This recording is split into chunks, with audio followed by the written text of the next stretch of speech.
मैं घर में अकेली रहती थी क्योंकि मेरा शौहर दुबई गया हुआ था, क्योंकि शादी के कुछ माह बाद ही वह बाहर चला गया था। इसीलिए मेरे दिल जज्बात को ठंडा भी ना कर सका था। अब मैं हर वक्त अकेली अकेली महसूस करती थी। मुझे किसी ऐसे इंसान की ज़रूरत थी जो मेरा ख्याल रखे, मेरी हर किस्म की ज़रूरत पूरी करे। और शायद यह मेरी खुशकिस्मती साबित हुई थी कि जब एक दिन मुझे देवर की कॉल आई और पता चला कि वह कल ही मेरे यहाँ आ रहा है। मैं बहुत खुश थी क्योंकि कल ही इसने आना था। अगले दिन दरवाजे पर दस्तक हुई। जैसे ही मैंने दरवाज़ा खोला तो सामने देवर खड़ा था। वह भी मुझे देखकर बहुत खुश हुआ। फिर बोला कि भाभी, मेरा कमरा कौन सा है? घर में सिर्फ 2 ही कमरे थे। मैंने हाथ से इशारा किया कि तुम इस कमरे में रह सकते हो। साथ वाला कमरा मेरा था। देखने में सुबहान बहुत ही खूबसूरत था। वह तकरीबन मेरी ही उम्र का था, लेकिन कद काट से पूरी तरह मर था। मैंने उसे खाना वगैरह दिया। इतने में रात हो गई तो मैं जल्दी से अपने कमरे में दरवाज़ा बंद करके लेट गई। अब मैं ज़्यादा इसके सामने नहीं जाती थी। दिन उसी तरह गुजरने लगे। एक रात मेरी तबीयत ख़राब हो गई तो मैंने देवर सुभान को अपने कमरे में सुला लिया। लेकिन मैं नहीं जानती थी कि आज मैंने कितनी बड़ी गलती कर दी है। मैं गहरी नींद में थी जब किसी का हाथ आहिस्ता आहिस्ता मुझे अपने बालों में महसूस हुआ। मुझे बहुत डर लगने लगा क्योंकि मैं भी 6 माह से रुकी हुई थी। अपने आप को कैसे रोक सकती थी? इसलिए ना चाहते हुए भी देवर से मेरी सास का फ़ोन बंद हुआ था। कहने लगी, कल ही सुभान को शहर भेज दीजिएगा, उसकी नौकरी शहर में लग गई है। यह सुनकर मैं कुछ परेशान सी हुई थी क्योंकि मैं अकेली इस छोटे से घर में रहती थी और मेरा शौहर जाहिद दुबई में नौकरी के लिए गया था। मैं शहर में रहना ही नहीं चाहती थी क्योंकि मैं गांव से ही आई थी। जाहिद की नौकरी पहले शहर में थी। शादी होते ही मुझे वह शहर ले आया, लेकिन फिर उसकी कंपनी वालों ने उसे दुबई भेज दिया। मैंने उसे बहुत कहा कि मुझे गांव में वापस भेज दे, मैं अपने मैके में रहूंगी और ससुराल भी गांव में ही है। लेकिन वह कहने लगा कि नहीं, तुम मेरे इस शहर वाले घर में रहोगे। पिछले 3 माह से मैं अकेली ही घर में रह रही थी। अब तो मेरे आसपास के बहुत से लोग से जान पहचान हो गई थी। दिल भी लग चुका था, लेकिन सुभान के आने का सुनकर मैं परेशान थी। अगर मेरा शौहर यहाँ होता तो मुझे फिक्र ना होती, लेकिन सुभान का यहाँ मेरे साथ अकेले रहना मुझे कुछ मुनासिब लग रहा था। लेकिन मैं अपनी सांस को इनकार भी नहीं कर सकती थी। रात को जब जाहिद का फ़ोन आया तो मैंने इन्हें अपनी सांस की बात बता दी। वो कहने लगे, ये तो अच्छी बात है, सुभान आ जाएगा तो मुझे तुम्हारी फिक्र नहीं रहेगी। मैंने कहा, जाहिद, लेकिन मैं कैसे अकेली इसके साथ एक घर में ही रह सकती हूँ? मेरी बात सुनकर वह गुस्सा करने लगा। कहने लगा, क्या मतलब है तुम्हारा? वो भाई है मेरा, तुम्हें इससे क्या खतरा हो सकता है? जिस गजबनाक लहजे से उसने मुझे कहा था, मैं आगे से कुछ नहीं बोल पाई। शायद उसकी वजह यह थी कि मुझे सुभान शुरू से ही नापसंद था। जाहिद और सुभान दोनों ही मेरे दूर की खाला के बेटे थे। मैं इनको ज़्यादा तो नहीं जानती थी, लेकिन जब भी ख़ानदान में किसी की शादी होती तो सभी इकट्ठे होते थे। जाहिद शुरू से ही सुलझे हुए मिजाज के इंसान थे, लेकिन सुभान कुछ लोफर सा लड़का था। लड़कियों से हंस हंस के बातें करना इसकी आदत थी। जब बातें मैंने उसके बारे में गांव की लड़कियों से सुन रखी थी, मैं उसे नज़र भरकर देखना भी पसंद नहीं करती थी। फिर उसके साथ एक ही घर में रहना, न नौकरी लग जाने का मतलब तो यही था कि वह कई माह तक यहाँ रहेगा। हो सकता है कि नौकरी पक्की हो जाए तो सालों साल ही यहाँ पर रहे, और जाहिद तो 6 महीने से पहले आने वाले ना थे। मैं सोचकर परेशान हो रही थी। अगले रोज़ मैंने सुभान की पसंद की बिरयानी बनाई क्योंकि उसने ख़ास ताकीद की थी। 7 बजे घर की बैल बजी। मुझे मालूम था कि सुबह नहीं होगा। मैंने दरवाज़ा खोला तो वह मुस्कुराता हुआ मुझे देख रहा था। बड़ी बेतकल्फ़ी से अपना बैग लेकर अंदर आ गया। कहने लगा, ये बस का सफ़र भी था कि रख देता है यार। इसने मुझे कहा कि अब 2-3 दिन तो मैं लंबी तान कर सोऊंगा। फिर कहने लगा, मेरा कमरा कौन सा है? मेरे इस घर में बस 2 ही कमरे थे।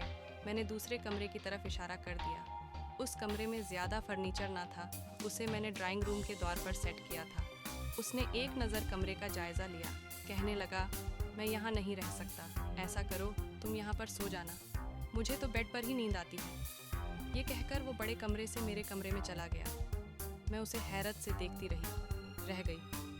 उस वक्त मैं उससे बहस नहीं कर सकती थी कि क्या सोचेगा कि भाभी ने आते ही बहस शुरू कर दी है।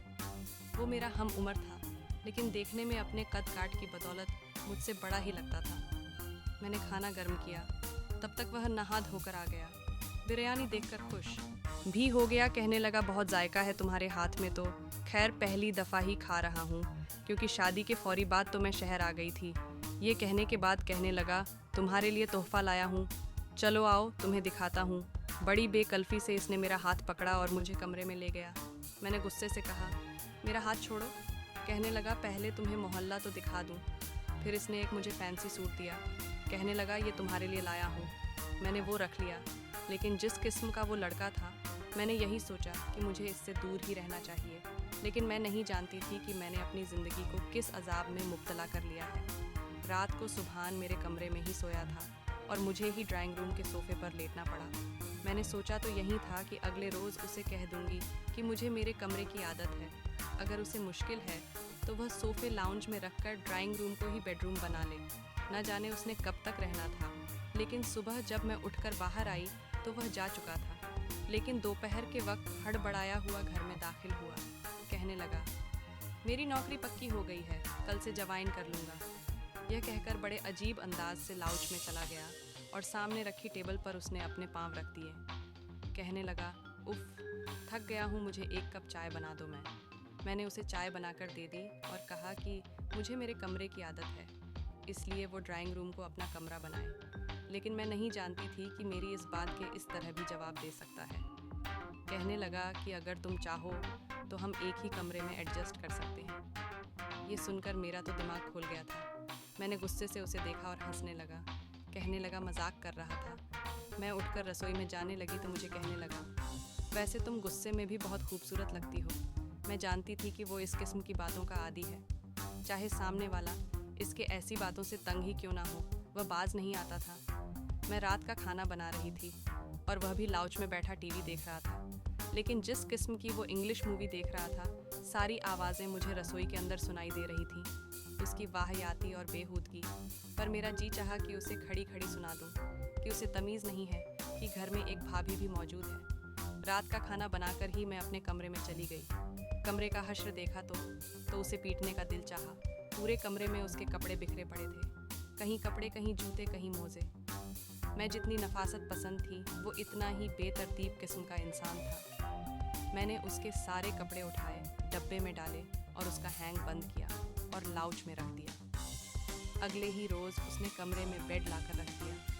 मैं सुबहान के घर आने से पहले ही खाना बनाकर अपने कमरे का दरवाज़ा लॉक किए बैठी कि जब ये खाना खाकर सो जाएगा तब भी कमरे से बाहर निकलूँगा। जितना मेरा इससे कम सामना हो इतना ही बेहतर है, क्योंकि वो एक नंबर का बदतमीज़ था। लेकिन मुझे हैरत इस वक्त हुई जब उसने मेरे दरवाजे पर दस्तक देनी शुरू कर दी। मैंने दरवाज़ा खोला तो कहने लगा, खाना तो टेबल पर लगा दो। फातिमा, मुझे बहुत भूख लगी है और तुम हो कि तुम्हें एहसास ही नहीं है कि कोई भूखा प्यासा बाहर बैठा है। मैंने कहा, सब कुछ तो तैयार है, तुम प्लेट में रख के खा लो, ये तो तुम खुद भी कर सकते हो। वो मेरी बात सुनकर नफ़ी में असर हिलाए हुए कहने लगा, करने का तो मैं कुछ भी कर सकता हूँ। लेकिन ये कहकर वह फिर से मुस्कुराने लगा। उसकी मायनी। खैर, मुस्कुराहट मुझे जहर लगती थी। फिर मेरे थोड़े करीब होकर कहने लगा, मुझे आदत नहीं है इन कामों की, इसलिए तुम्हें जहमत तो होगी, लेकिन ये सारे काम तुम्हें ही करने पड़ेंगे। चलो जाओ, जल्दी से खाना लगाओ, मुझे बहुत भूख लग रही है। मैंने उसे गुस्से से देखा और सोई में चली गई। खाना गर्म किया और मेज़ पर लगा दिया। उसके सामने बैठकर खाना खाना ही नहीं चाहती थी, इसीलिए अपनी प्लेट ली और अपने कमरे में जाने लगी तो वह कहने लगा, ये क्या बात हुई, या मेरे सामने बैठकर खाना खाओ, मैं तुम्हें खा थोड़ी जाऊंगा। वैसे भी मैं मुसलमान हूँ और मुझ पर इंसानी गोश्त हराम है। ये कहकर वह हंसने लगा। कहने लगा, भाभी हो तुम मेरी, लेकिन ना मुझसे बात करती हो ना कुछ कहती हो। मैं तो बहुत बोर हो चुका हूँ। मुझे तो लगता है जाहिद भी इसीलिए बरमुल्क भाग गया है, क्योंकि तुम इसके साथ भी ऐसे ही रवैया रखती होगी। इस किस्म की बातों को सुनकर मेरी बर्दाश्त ख़त्म हो गई थी। मैंने कहा, तुम अपने काम से काम रखो तो ज़्यादा बेहतर है, तुम्हें खाना मिल रहा है, बस वो खाया करो। मैं कहाँ बैठती हूँ, क्या करती हूँ, क्या नहीं करती, इससे तुम्हारा कोई ताल्लुक़ नहीं है। मुझे गुस्से से बोलते हुए देखकर वो मुस्कुराया था। कहने लगा, यूँ मत बात किया करो, गुस्से में तुम ज़्यादा अच्छी लगती हो। हाय काश के जाहिद की जगह